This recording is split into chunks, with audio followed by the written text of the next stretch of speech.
मित्रों,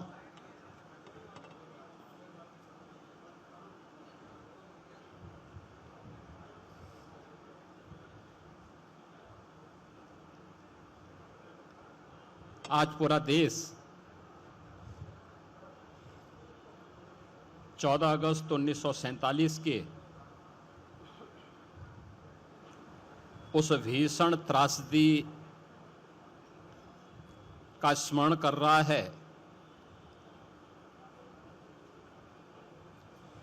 जिसे आदरणीय प्रधानमंत्री जी ने 2021 में विभाजन विभीषिका स्मृति दिवस के रूप में वर्तमान पीढ़ी को अपने इतिहास के साथ जोड़ने के उद्देश्य से प्रारंभ किया था। हम सब जानते हैं कि सैकड़ों वर्षों की गुलामी की पीड़ा को समाप्त करके जब ये देश 1947 में स्वतंत्र हो रहा था, जिसके लिए अनगिनत बलिदान हुए, अनेक क्रांतिकारियों को फांसी के फंदे पर लटकाया गया,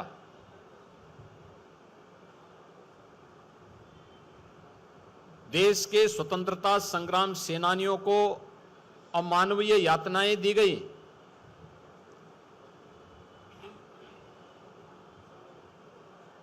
लेकिन जब ये देश इन सब त्याग और बलिदान के बाद 1947 में स्वतंत्र हो रहा था, उसके एक दिन पूर्व अपनी सत्ता लिप्सा और तुष्टीकरण की पराकाष्ठा को पूरा करते हुए कांग्रेस नेतृत्व ने देश का दुर्भाग्यपूर्ण विभाजन भी करवाया था, जो एक सनातन भारत था, पौराणिक भारत था। उस भारत को, उसी की दो भुजाओं को काट करके पाकिस्तान जैसे दानों के रूप में भारत को सदैव पीड़ित करने के लिए, डसने के लिए एक दुश्मन को उसके साथ उसी के हिस्से को काट करके बना दिया गया। यह आश्चर्यजनक है कि 15 अगस्त 1947 के एक दिन पूर्व जब पाकिस्तान का निर्माण हो रहा था, तो पाकिस्तान बनने के पूर्व कांग्रेस की तुष्टीकरण की नीति के कारण जो दंगे भारत में हुए थे, अखंड भारत में हुए थे, वह दुनिया के इतिहास के अत्याचारों की एक पराकाष्ठा को प्रस्तुत करता है।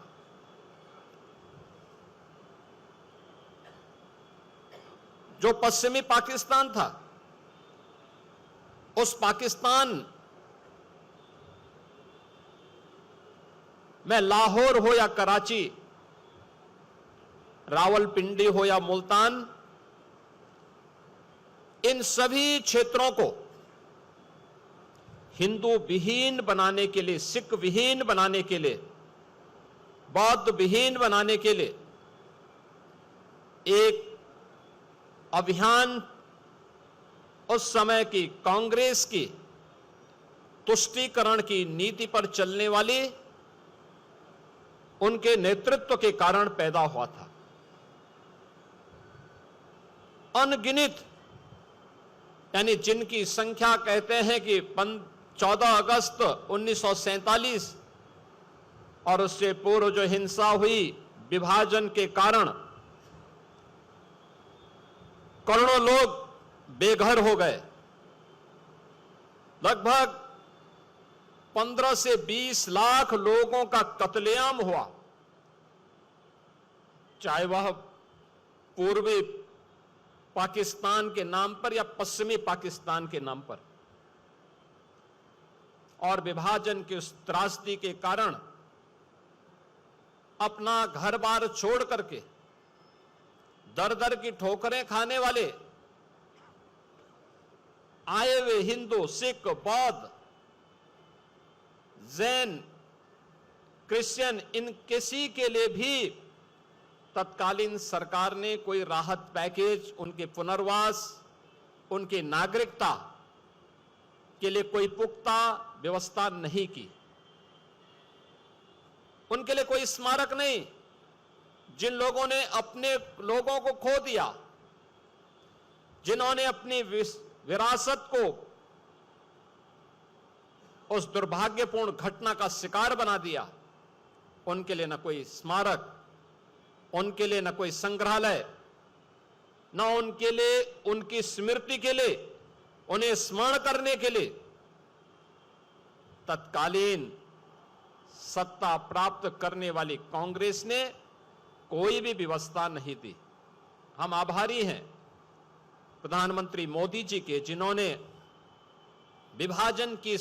भीषण विभीषिका के शिकार हुए उन लाखों लोगों की स्मृतियों को जीवंत बनाए रखने के लिए 14 अगस्त की तिथि को विभाजन विभीषिका स्मृति दिवस के रूप में आयोजित करने का निर्णय लिया। न केवल ये उनके परिवारजनों के घावों पर एक मलहम लगाने का कार्य किया गया, बल्कि इस देश को, वर्तमान पीढ़ी को उसके इतिहास से अवगत कराने का भी एक अभियान विभाजन विभीषिका स्मृति दिवस के रूप में इस कार्यक्रम की शुरुआत ने प्रारंभ किया। पहली बार हुआ कि विभाजन के शिकार उन लोगों को जो पश्चिमी पाकिस्तानी शरणार्थी के रूप में 1947 से पहले, 1947 के बाद भी जम्मू कश्मीर और देश के अलग अलग भागों में निवास कर रहे थे, उन लोगों को सिटीजनशिप अमेंडमेंट एक्ट के माध्यम से भारत की नागरिकता देने का काम भी देश के यशस्वी प्रधानमंत्री श्री नरेंद्र मोदी जी ने देश के अंदर प्रारंभ किया। उनको अस्थायी आवास की सुविधा दी। बेघर बार लोगों ने अपनी मेहनत, अपने पुरुषार्थ से भारत के विकास में अपना योगदान दिया। राष्ट्रवाद की एक नई अलग को जगाने के लिए अपने आप को समर्पित किया। लेकिन कांग्रेस उनके पुनर्वास के लिए, उनके स्मृतियों को बनाए रखने के लिए, उनके संग्रहालय के लिए कभी भी कांग्रेस ने कोई प्रयास नहीं किया। आज यहां पर इस प्रदर्शनी का शुभारंभ यहां पर उत्तर प्रदेश सरकार और भारतीय जनता पार्टी ने वर्तमान पीढ़ी को इन सब बातों से अवगत कराने के लिए आदरणीय प्रधानमंत्री जी की प्रेरणा से हर जनपद में इस प्रकार के विभाजन विभीषिका के 1947 के दर्द को वर्तमान पीढ़ी तक पहुंचाने का एक प्रयास है कि जिससे आने वाले समय में तुष्टीकरण की नीतियों का दुष्परिणाम इस देश को किस प्रकार की कीमत चुका करके करनी पड़ी थी, यह देश इन सभी चित्रों का अवलोकन करके डिजिटल आर्काइव के माध्यम से और इन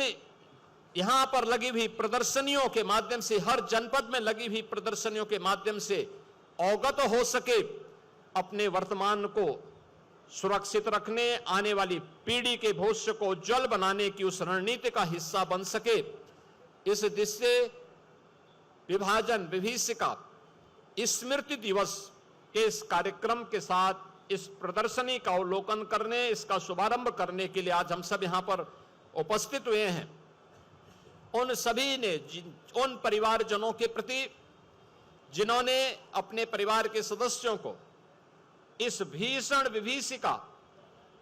में खोया था,